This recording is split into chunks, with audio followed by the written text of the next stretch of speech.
تم اپنے بچوں پہ خرچ کرتے ہو، اپنی بیوی پہ خرچ کرتے ہو، اپنے خادم پہ خرچ کرتے ہو یا اپنے اوپر خرچ کرتے ہو، نیت یہ بنا لو میں نے اللہ کو راضی کرنا ہے۔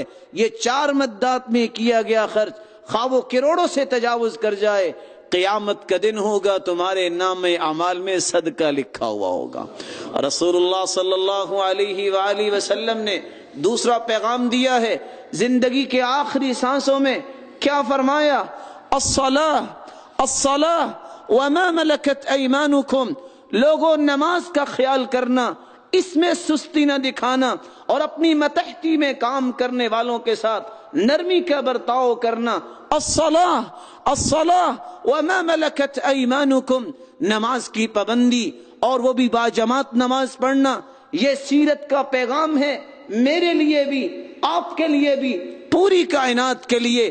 بلکہ فرمایا نماز بھی ایسی پڑھو جس طرح مجھے پڑھتے دیکھا ہے، صلو کما رأیتمونی اصلی، خشوع کے ساتھ، اطمینان کے ساتھ، وقار کے ساتھ، دل لگا کے پڑھو، جان نہ چھڑاؤ۔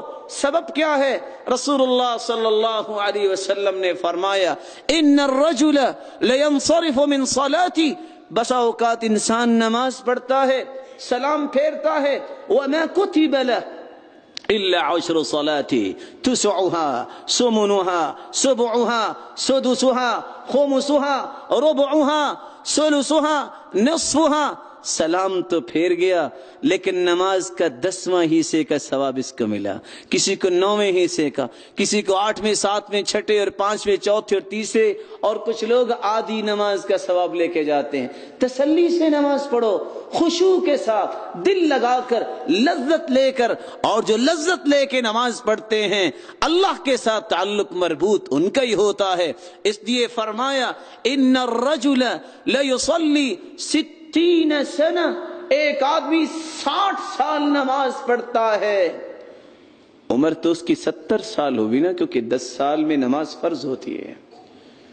70 سال عمر، 60 سال نماز پڑھی ہے، لیکن قیامت کا دن ہوگا وَمَا تُقْبَلْ لَهُ صَلَاةٌ، ایک بھی نماز قبول نہیں ہوگی۔ کیا وجہ؟ رسول اللہ صلی اللہ علیہ وسلم فرماتے ہیں لَعَلَّهُ يُتِمُّ الرُّكُوعَ وَلَا يُتِمُّ السُّجُودَ وَيُتِمُّ السُّجُودَ وَلَا يُتِمُّ الرُّكُوعَ، کبھی رکوع اس کا مکمل نہیں ہے، کبھی سجدہ مکمل نہیں ہے۔ میرے بھائیوں، سارا دن محنت کرنے والا شام کو اجرت کی خواہش رکھتا ہے، ساری زندگی عبادت کرنے والا جنت کی خواہش کرتا ہے، اگر یہ عبادت قبول نہ ہوئی تو کیا بنے گا؟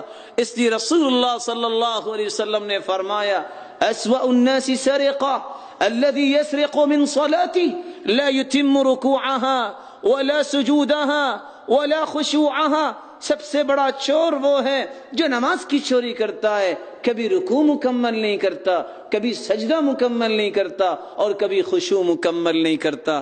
اللہ ہمیں خشوع کی نماز نصیب فرمائے۔ سیرت طیبہ کا پیغام یہ ہے، اپنی زبان پہ ذکر کو لے آؤ۔ صحابی سوال کرتے ہیں یا رسول اللہ صلی اللہ علیہ وسلم من نجا، نجات کس میں ہے؟ فرمایا لا یزال لسانک رطبا من ذکر اللہ، اپنی زبان کو ذکر سے تر رکھو، دنیا اور آخرت میں کامیاب ہو جاؤ گے۔ لغویات سے پرہیز کرو، غیبت سے پرہیز کرو، غلط گفتگو سے پرہیز کرو، اللہ کے ذکر کو اپنا شعار بناؤ۔ چوتھا پیغام یہ ہے استغفار کرو، دعا زیادہ سے زیادہ کیا کرو۔ رسول اللہ صلی اللہ علیہ وآلہ وسلم نے فرمایا من استغفر للمؤمنین والمؤمنات كان له بكل مؤمن ومؤمنة حسنہ، اپنے لیے جو استغفار کرتا ہے بلکہ مومنوں کے لیے بھی استغفار کرتا ہے، اے اللہ میرے بھائیوں کو بخش دے، میرے بھائیوں کے گناہوں کو معاف کر دے، اللہم اغفر للمؤمنین والمؤمنات، اتنے کلمات کوئی کہہ دے، کائنات کے اندر جتنے مومن مرد ہیں، جتنی مومنہ عورتیں ہیں، اتنی تعداد میں اس کے نام اعمال میں نیکیاں لکھ دی جاتی ہیں۔ رسالت کا یہ پیغام ہے، جب رسول اللہ صلی اللہ علیہ وسلم کا اسم مبارک آئے درود پڑھیے، بخل نہ کیجئے۔ صحابی سوال کرتے ہیں یا رسول اللہ صلی اللہ علیہ وسلم میں درود پڑھتا ہوں، میں کتنا پڑھا کروں؟ فرمایا ما شئت، جتنا تم چاہتے ہو۔ فرمایا اگر میں ایک حصہ دعا کے اندر درود پڑھوں، قال ما شئت فإن زدت فهو خير لك، اگر زیادہ پڑھو تو اور بہتر۔ فرمایا میں آدھا درود پڑھ لیا کروں، قال ما شئت فإن زدت فهو خير لك، اگر زیادہ پڑھ لو تو بہتر ہے۔ صحابی پوچھتے ہیں دو ہی سے اگر میں درود پڑھ لوں، قال ما شئت فإن زدت فهو خير لك، اگر اور زیادہ پڑھ لو تو بہتر ہے۔ صحابی سوال کرتے ہیں اللہ کے رسول اگر میں درود ہی پڑھتا رہوں؟ فرمایا پھر خوش ہو جاؤ، اذا تكفى همك ويغفر لك ذنبك، تیری زندگی کے سارے غم بھی دور ہو جائیں گے اور گناہ بھی معاف ہو جائیں گے۔ سیرت طیبہ کا یہ پیغام ہے، من صلی من امتک صلاة واحدہ صلی اللہ علیہ بها 10 وكتب له 10 حسنات ومحى عنه 10 سیئات ورفع له 10 درجات۔ تم تو ایک مرتبہ درود پڑھو گے، اللہ 10 نیکیاں لکھیں گے، 10 گناہوں کو معاف کریں گے، 10 درجات بلند فرمائیں گے۔ وصلی اللہ علیہ وملائکتہ 70 صلاة، تم ایک مرتبہ درود پڑھو گے، اللہ رب العزت تم پہ 70 رحمتیں نازل فرمائیں گے، اور فرشتے 70 مرتبہ تمہاری بخشش کی دعا کریں گے۔ فَلْيُقِلَّ عَبْدٌ مِّن ذَلِكَ أَوْ لِيُكْثِرْ، جو زیادہ رحمتیں چاہتا ہے وہ زیادہ درود پڑھ لیا کرے، اللہ ہم سب کے نصیبے میں فرما دے۔ رسول اللہ صلی اللہ علیہ وسلم نے پیغام دیا، کامیاب زندگی گزارنی ہے، نرمی اختیار کرو، زبان کی نرمی، اعمال کی نرمی، بیہیویئر کی نرمی، اخلاق کو غالب کرو، کیونکہ اللہ کے رسول کا فرمان ہے